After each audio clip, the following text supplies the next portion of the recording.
Bonjour tout le monde, Simon Paquin de la Capsule Créative. Aujourd'hui, j'aimerais vous parler de comment transitionner votre entreprise qui avait habituellement pignon sur rue vers de la vente en ligne. Donc, comment transitionner votre business vers la vente en ligne. C'est vraiment ça ce que je voudrais aborder aujourd'hui. J'ai remarqué beaucoup dans les derniers temps que tout le monde essaie d'être présent, en fait, en ligne actuellement parce qu'ils n'ont pas légalement le droit de sortir de chez eux.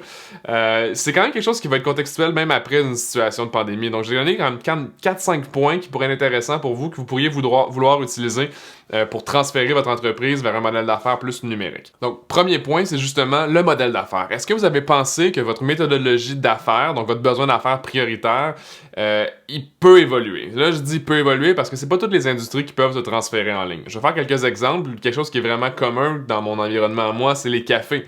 Donc, si tu regardes un coffee shop, typiquement, comme je parlais dans la vidéo la dernière fois, les habitudes des consommateurs vont sûrement évoluer avec les changements au niveau sociétal. C'est-à-dire que si ton client ne peut plus se déplacer pour aller chercher un café chaud, peut-être qu'il va s'équiper d'une machine à espresso à la maison, il va acheter ton café en ligne, puis il va vouloir le faire chez lui, puis apprendre chez lui. Donc là, tu as deux opportunités qui se présentent. Tu as l'opportunité du modèle d'affaires éducationnel, donc des cours en ligne, potentiellement comment faire le meilleur espresso à 99,99$, je sais pas. Ou bien de simplement vendre tes produits si tu es un transformateur ou fabricant en ligne. Donc souvent, tu sais, associer le en ligne à une méthodologie de comment l'utiliser, ça risque d'être une nouveauté pour vous, mais en même temps, c'est probablement une possibilité de changer ton modèle d'affaires. Aussi, quelque chose que je fais avec les clients en accompagnement, c'est qu'on évalue les personas. Mais tout le monde peut évaluer son avatar ou son persona dans son entreprise. Donc, dites-vous actuellement, est-ce que votre persona, premièrement, est le même qu'avant? S'il n'est pas le même, essayez de faire un scénario où est-ce que vous avez un nouveau modèle d'affaires, vous évaluez un persona qui va changer. Donc ça, c'est quelque chose qui nouvellement, que je dis nouvellement, en fait, suite à la situation actuelle de pandémie. Où est-ce que tu évalues ton persona? C'est-à-dire qu'en ce moment, jour 1, mon persona, c'est lui. Mais dans 90 jours, est-ce que ça reste le même persona? Donc faites un scénario où vous avez un persona qui évolue dans le temps, en situation de pandémie, pendant 3, 6 mois et 12 mois. Ce serait ma recommandation.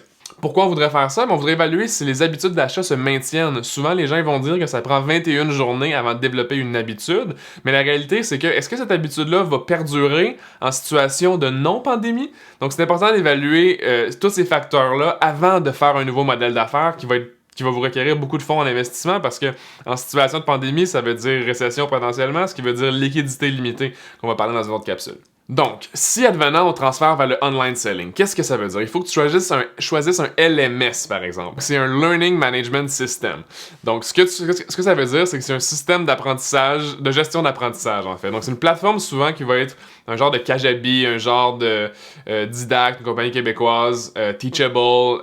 Il y a des compagnies qui utilisent Udemy aussi, UDEMY, dans le fond, qui utilisent des plateformes comme ça pour vendre des cours en ligne. Vous avez plein de choix. Un ami à moi, Maxime Jobin, satellite WP, il m'expliquait que Simon, si tu veux vraiment déterminer les éléments importants à faire avant de choisir ton bon LMS, il faut que tu connaisses tes besoins d'affaires. Donc, merci Maxime pour le conseil. Je vais le partager maintenant à mon audience. Puis ce que je trouve très intelligent dans ce conseil-là, c'est que tes besoins d'affaires, c'est quoi? C'est qu'est-ce que tu as besoin de faire pour rendre la business profitable. C'est pas parce que tu vendais du café, tu faisais 30% de marge de profit, que là, tu avais un profit hors ligne, que ça va être le même scénario puis la même structure en ligne. La réalité en ligne, c'est que ça vient avec des frais de serveur, ça vient avec des frais de site web, d'hébergement, qui est la même chose que les serveurs, sécurité en ligne, de support aussi, un système de support. Tu sais, si tu avais une limite de 2 clients à la fois dans ton coffee shop ou ton centre d'entraînement privé ou quelque chose comme ça, ou ta clinique même d'ostéopathie, tu sais, ça peut être n'importe quel genre d'industrie qui peut être affecté par ça puis qui voudrait changer vers le en ligne, ben, tu voudrais te dire, OK, c'est quoi les marges en ligne? Fait que c'est la même chose, on retourne à la base, on fait le modèle d'affaires, on évalue le marché potentiel, la grandeur du marché, des éléments de croissance, donc qu'est-ce qui va te faire que tu vas pouvoir grandir dans cette industrie-là?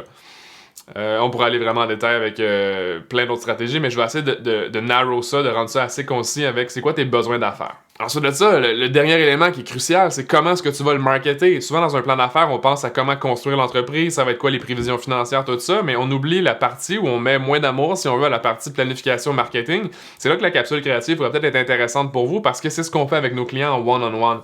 Donc, on a une consultation initiale, puis on évalue vraiment c'est quoi le besoin d'affaires du client pour faire des recommandations marketing en direction de ça. Donc, si vous voulez réserver votre consultation, écrivez-moi un courriel en bas, ça va me faire plaisir. Je vais mettre le lien de Calendly pour booker un appel de découverte qui est gratuit aussi. Donc, un petit bonus, une idée bonus que j'aimerais vous donner, c'est essayer de prévendre votre cours. Je donne un exemple. Une université veut montrer à leurs professeurs comment mieux avoir une meilleure posture à leur bureau. Donc, ce que vous pourriez faire, c'est que vous pourriez prévendre à la commission scolaire, si on veut, votre cours d'ergothérapie.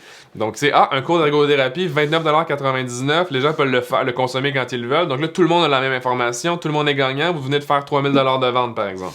Donc, ça peut être quelque chose comme ça qui pourrait être intéressant pour tâter le marché avant de n'investir trop en créant un cours numérique, parce que ça peut prendre des ressources, tu sais, la caméra, les lumières, le setup, le son, tout ça. C'est des choses qui qui doivent être incluses dans votre modèle d'affaires, tu sais, les frais de départ, si on veut. Si vous avez aimé cette capsule, guys, ça me ferait plaisir d'en discuter puis de continuer la conversation avec vous sur n'importe quelle plateforme sociale que je suis. Donc, Simpac, il va être ici, en bas. Suivez-moi un petit peu partout, écrivez-moi, partagez-moi vos commentaires, opinions et idées, ça me fait plaisir d'y répondre. Sur ce, merci d'avoir écouté, puis on se voit une prochaine fois. Bye!